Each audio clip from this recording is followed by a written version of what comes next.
Hello guys, j'espère que vous allez bien. Ici la Doha. It's about everything, guys. Un petit coussin la Doha. It's about everything. Oui, ça vous dit de quoi? Donc, actuellement, on va parler de quelque chose, donc de comment faire face aux situations éphémères de la vie. Des fois, on peut sembler être au sommet, tout le monde est autour de nous, tout le monde nous aime et après, on redevient dans l'anonymat. Et puis, réagir quand on se rend compte qu'on n'avait pas prévu ça, ça peut être une situation dérangeante, ça peut créer beaucoup de troubles. On va parler aussi de la santé mentale, de faire attention à ça, de ne pas le prendre pour acquis, et puis de vraiment faire ces exercices sur ce. Et comme élément visuel, il y a une personnalité américaine, un rappeur, Silento. Son nom de rappeur, c'est Silento. Silento. Bref, vous savez, bref, il a fait le son, juste pour vous dire, ah, je suis tellement rappeuse, dans mon âme, je suis une rappeuse, ok? Il a fait le son Watch Me Nene, Nene, on se rappelle tout ce son-là. Ah, moi, quand j'écoutais, j'entendais Nene, Nene, Nene, Nene, Nene, Nene. C'est lui. One Hit Song, c'est lui, ok? On va parler de lui. Donc, on s'installe, on est chez la Doha, It's About Everything, et qu'est-ce qu'on peut retenir de chacun des événements qui nous entourent?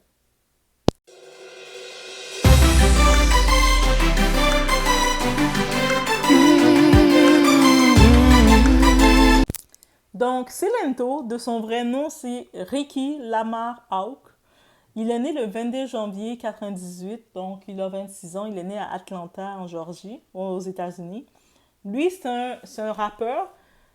Il a toujours son rêve dans sa vie, il a toujours voulu être rappeur. Donc, il a toujours, vous savez, comme beaucoup d'artistes, il écrit, il rêvait, il dormait le rap et il a pu percer pendant une période avec son son populaire Watch Me. Watch me, watch me, watch me, watch me. Vous savez tout ce son-là, vous savez. On le sait déjà. Vous n'avez pas besoin de Doha qui rappe. On n'a pas besoin de Doha qui rappe. Doha, elle aime tout, là, mais elle va pas être rappeuse pour vous. Pas maintenant, ok? Donnez-lui une chance.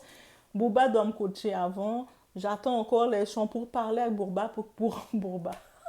Les fans de Booba vont dire qu'est-ce qu'elle dit là, elle. Non, mais Booba et 50 Cent, moi je chante les deux. Booba et 50 Cent, ils sont pour parler, pour regarder comment ils vont me coacher pour que je devienne une rappeuse. Ah, ils se sont dit, ah, c'est un long combat. Mais ils sont en train, c'est pour ça que ça prend du temps. J'ai pas sorti mon album de rap. Ça va venir, mon One Hit. Mais lui, il a fait son One Hit, justement. Et c'était son One Hit. Par contre, qu'est-ce qui arrive? Il n'a pas bien dealé avec que c'est terminé. Et c'est ça qu'on voit qu'il y a beaucoup de personnalités sur les réseaux, beaucoup de personnes qui percent d'un côté sur les réseaux, parce que c'est un peu ça, les réseaux sociaux, même TikTok, les saveurs TikTok.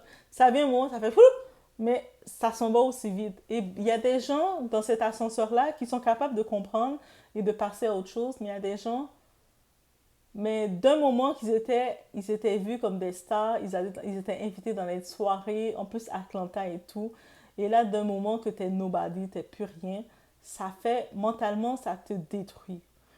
Et en plus, l'argent qu'il a pu faire dans son son, parce que c'est One Hit Song qu'il a fait, le son qu'il a pu faire, et puis avec, si t'as toute ta famille autour qui te voit percer, ils vont tous passer pour essayer de prendre leur part. Donc, il n'a pas pu réellement investir réellement comme il pouvait. Peut-être qu'il a investi, mais on ne sait pas. Mais là, il va investir autrement. Et là, justement, qu'est-ce qui arrive de lui? Pourquoi on est rendu à parler de notre rappeur de One Hit? Lui, en 2015, il est accusé d'avoir mis fin à la vie de son propre cousin, oui, de son cousin, qui s'appelle Frédéric Rox. On n'a aucune raison qui dit qu'est-ce qui s'est passé. On a retrouvé le corps et puis on a pu retrouver que c'était lui qui était l'investigateur de tout ça, dans les présomptions. Et là, il risque la peine à vie. Là. Il reçoit la peine comme terminale ou prison à vie. Là, c'est ça son procès. Et il n'y a aucune raison qui détermine, qui dit qu'est-ce qui s'est passé, est-ce qu'il y a une chicane, est-ce qu'il y a eu quelque chose, mais qu'est-ce qui te fait avoir une chicane avec ton cousin que tu lui enlèves sa vie? C'est quoi qui t'amène à faire ça? Je vous dis, il y a des fois là, c'est pour ça, moi je vous dis toujours, on évite les débats avec des gens, on évite les combats, de prendre des combats avec certaines personnes. Moi, des fois, il y a des gens qui vont dire, oh, ton chandail rouge est beau, hein, Doaz. Moi, rendu là où ce que je suis, je vais dire, ah, rouge, je vois qu'il est bleu. Mais je vais dire, ok, mon chandail rouge que tu dis, si tu trouves beau, mais merci. Je vais même pas débattre avec toi parce qu'on ne sait pas l'état mental des gens. Et puis des fois, juste de créer des débats, on ne sait pas qu'est-ce que ça peut créer, la bombe à retardement que ces gens sont. Et c'est le conseil que je peux donner dans tout ça. Le fait qu'on peut sensibiliser les gens sur l'état mental, c'est réel. Juste, et puis, on sait qu'il a eu, il a pu être libéré sur caution. Il a eu une caution de 25K, 25 000 dollars américains. Bah, il a quand même assez d'argent. S'il peut donner cette caution-là, il paye. Et puis, il a dit, quand il parlait dans sa représentante Chanel Hawk, c'est sa représentante Chanel, elle a dit que, ah, mais mon client, il est apte mentalement maintenant à être en liberté. On doit se fier à ton client que tu dis qui est apte à être en liberté. Il a enlevé la vie de son cousin et jusqu'à maintenant, il ne peut même pas dire pourquoi. Il est apte en liberté pour qui? Mais encore une fois, la justice, on n'a pas la justice pour tous. La justice est selon l'argent que tu as. De, show me your money, je vais te dire c'est quoi la justice que tu vas avoir. Limite, c'est ça. Donc, j'ai essayé de regarder, faire des recherches. Hey, dans les commentaires, dites-moi si vous avez trouvé plus.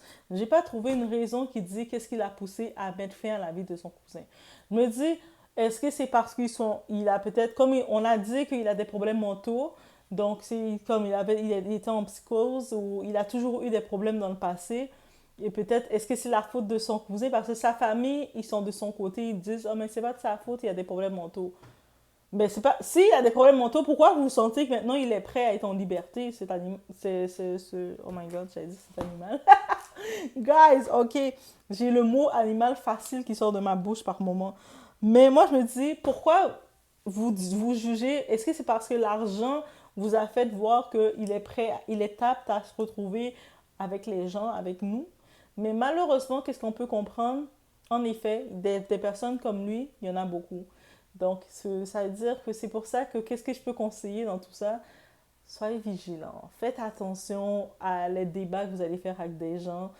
Protégez votre paix. Il y a des fois, là, même dans les réseaux sociaux, la paix que vous pouvez avoir, c'est de bloquer quelqu'un, mais faites-le.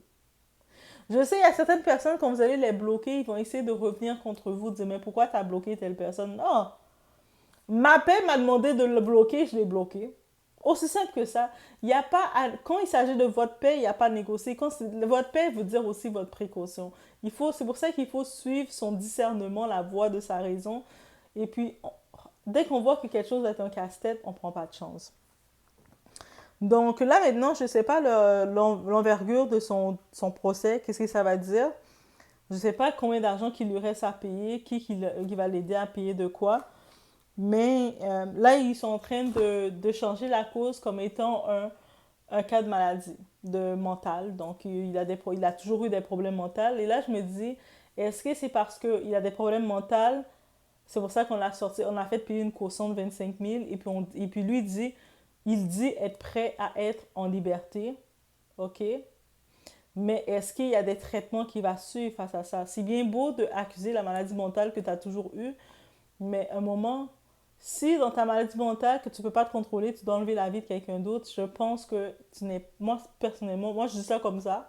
Je suis juste droit, mais je pense que tu n'es pas prêt à être en liberté. Quel danger que tu peux être. On sait surtout des fois, nos voisins dans le sud, là, les Américains, on sait qu'il y a beaucoup de cas intenses qui arrivent parce que on est dans des pays stressés. Donc, je sais, au pays, là, au bled, là, vous êtes là, vous dites, les pays occidentaux, les Américains, c'est l'American Dream, mais c'est un pays stressant. C'est un pays, là, c'est pas comme on le pense, là. Même au Canada aussi, c'est stressant. Récemment, on se rappelle à Toronto, le type, c'était un wannabe rappeur, et puis il est venu parce que son frère, souvent, il a dit, je suis mieux que toi, ou je sais pas trop quoi. Moi, je rappe mieux que toi. Moi, quand je rappe, je fais ou ah. Toi, tu fais oh oh, puis moi, c'est mieux que toi. Et puis, il a exécuté son frère et son père. Comment oses-tu? Pau, pau, pau, pau, pau. Ça, c'est à Toronto. Ça veut dire Canada, on n'est pas mieux là. OK? Mais lui, ce rappeur-là, Sinanto, on peut comprendre son état s'est aggravé. Peut-être qu'il se voyait à un moment avec un hit. Il pensait qu'il allait devenir un rappeur au même niveau que Eminem, que 50 Cent et tout.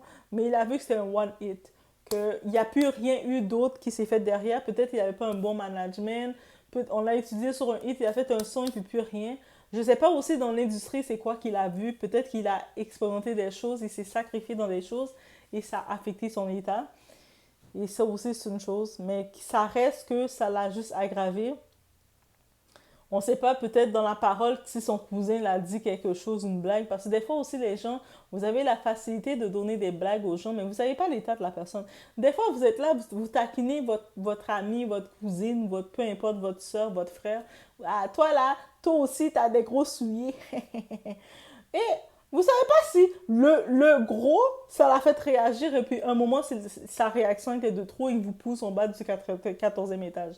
Donc des fois, il faut aussi, maintenant, en 2024, le conseil que je peux donner, plus personne n'en va bien. On va plus bien avec tout ce qui se passe dans le monde, tous les problèmes qu'on a dans le monde, on n'est pas bien. On n'est toutes pas bien, là. Ah, on n'est pas bien. C'est-à-dire que quand tu sais que quelqu'un n'est pas bien, qu'est-ce que tu fais? Tu évites la confrontation au max, to the max, ok? Donc, dès que tu vois quelqu'un dire quelque chose, tu fais et tu fais ta route. Oui, oui, c'est ça que tu fais. On n'a plus le choix de faire des et de s'abstenir. Pourquoi? Parce qu'on ne connaît plus l'état des gens. Les gens maintenant sont tous rendus des petites. De leur tête, ça fait des. Toi, tu arrives, tu dis une petite blague, humoriste, un petit humour, l'humour sombre, un petit dark humour. Moi aussi, j'aime le faire. J'aime faire l'humour, là, comme. Tu sais, c'est un pince sans rire, je vais dire quelque chose, mais maintenant, j'évite. Parce que je sais plus l'état des gens. Des fois, tu vas dire quelque chose, toi, tu sais que tu l'as dit à la blague, et tu vois, la personne réagit, prête à t'attaquer. Toi, t'es comme, oh. Donc, dans ce cas-ci, je reste dans ma bulle, je reste dans mon coin, et j'évite. Et c'est pas pour rien. Parce que on le voit que ça va pas bien dans le monde. Donc, ça serait mon conseil que je vous donnerais. Donc, depuis en 2015, ce rappeur qui était rappeur international avec son hit, il est rendu comme accusé d'avoir enlevé la vie de son cousin. Est-ce que vous voyez là, c'est pour ça qu'on dit que chaque étape que tu es dans la vie, commence pas à te prendre pour un autre penser que c'est ton étape finale. Parce que ça peut changer du jour au lendemain. Au début, tu peux sentir que tu es au top in the world, mais tu vas redescendre aussi bas que l'enfer. L'enfer va être encore plus haut que toi, tellement que tu vas être bas. Donc, oui, moi je suis une poète. Je veux que dans les commentaires, vous écrivez. Commencez à me donner de l'amour. Commencez à me dire, ah, toi, t'es une poète. T'as dit que tu vas être aussi bas que l'enfer. Tu vas être encore plus bas que l'enfer. J'ai jamais entendu cette phrase-là. Même moi, j'ai jamais entendu, puis je le dis. Moi, peut-être qu'en fin de compte, tu peux être rappeuse. C'est les rappeurs qui font des phrases comme ça, Non, mais juste en taquinerie comme ça, mais c'est mon petit point que je tenais à partager avec vous sur ce. Quand j'ai vu cet événement qui s'était passé, je connaissais ce son-là, Watch Me Nene, Watch Me Nene, mais c'était un one hit, c'est-à-dire c'est pas un chanteur que tu connais plus que ça, mais à un moment quand t'entends dans ta playlist, t'entends les sons, tu te dis, hey, qu'est-ce qu'il est devenu ce gars-là, là? Ce humain-là, il est devenu quoi, ce rappeur-là? Et puis là, t'es comme, oh, oh, mais c'est ça. Je vous laisse sur ce, guys, faites attention à vous. Laissez-moi savoir ce que vous en pensez. Et on se voit aux prochaines vidéos. Et je vous laisse aussi savoir que ma merch est disponible. Donc, si vous voulez avoir des petites casquettes d'OA, oui, des petites casquettes d'OA ou des effigies là d'OA comme pour...